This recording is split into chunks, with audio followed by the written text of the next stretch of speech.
जबलपुर में कांग्रेस के 3 दिवसीय नव संकल्प चिंतन शिविर से हल्द्वानी लौटे नेता प्रतिपक्ष यशपाल आर्य ने कहा कि चिंतन शिविर में पार्टी के आगामी कार्यक्रमों को लेकर रोड मैप तैयार किया गया, साथ ही भविष्य की चुनौतियों का सामना करने के लिए भी रणनीति बनी। वहीं चारधाम यात्रा में हो रही श्रद्धालुओं की मौत पर नेता प्रतिपक्ष यशपाल आर्य ने कहा कि सरकार की बदइंतजामी के कारण ही लगातार श्रद्धालुओं की मौत हो रही है। नेता प्रतिपक्ष यशपाल आर्य से खास बात की हमारे सहयोगी योगेश शर्मा ने। नेता प्रतिपक्ष यशपाल आर्य जी हमारे साथ मौजूद हैं।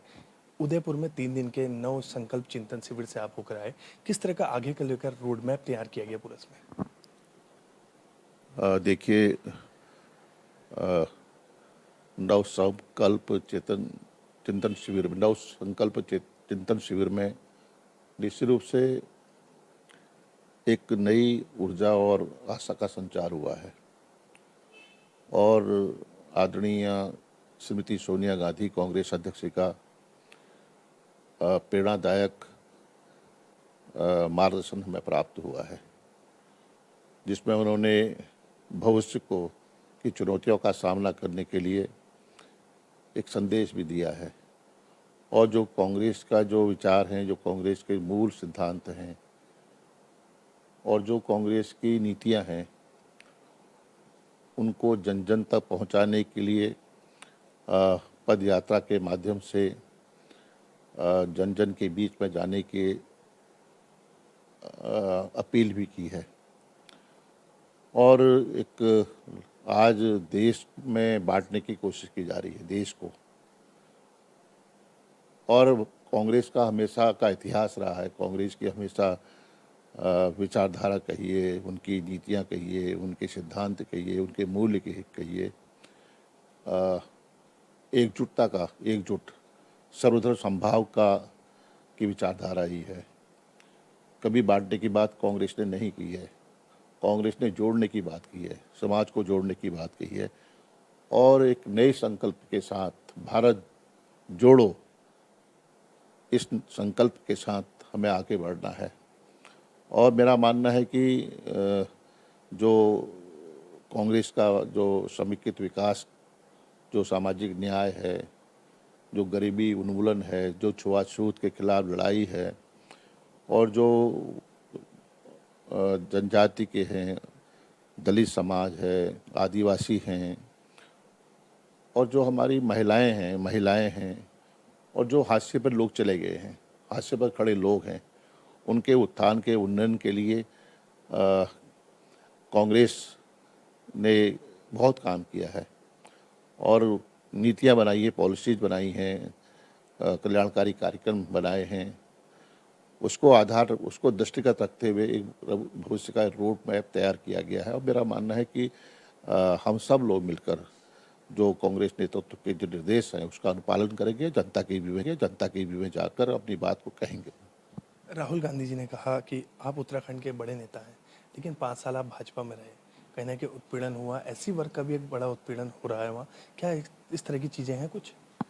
देखिए, आदरणीय राहुल गांधी जी ने अपने संबोधन में, अपने उद्बोधन में, अपने भाषण में मेरा नाम भी उन्होंने इंगित किया। उन्होंने कहा कि भारतीय जनता पार्टी दलितों की उपेक्षा कर देखती है, अनदेखी करती है, उनके साथ दुर्व्यवहार करती है और उत्पीड़न करती है। जब मैंने कांग्रेस में सम्मिलित हुआ तो मैंने यही कहा था कि आंतरिक लोकतंत्र नहीं है, दलित हाशिए पर हैं और आज स्पष्ट हो चुका है कि जिस तरह से समाज को बांटने की कोशिश हो रही है, जातिवाद को बढ़ावा दिया जा रहा है, धर्म तो सबके समान है और एक संवैधानिक व्यवस्था है, लेकिन आज संविधान की धज्जियां उड़ाई जा रही हैं, संविधान को कमज़ोर करने की कोशिश की जा रही है, देश को बांटने की कोशिश की जा रही है। तो निश्चित रूप से इसी संदर्भ में उन्होंने ये बात कही। केदारनाथ धाम में लगातार श्रद्धालुओं की मौत हो रही है, सरकार के इंतजामों को किस तरह से देखते हैं?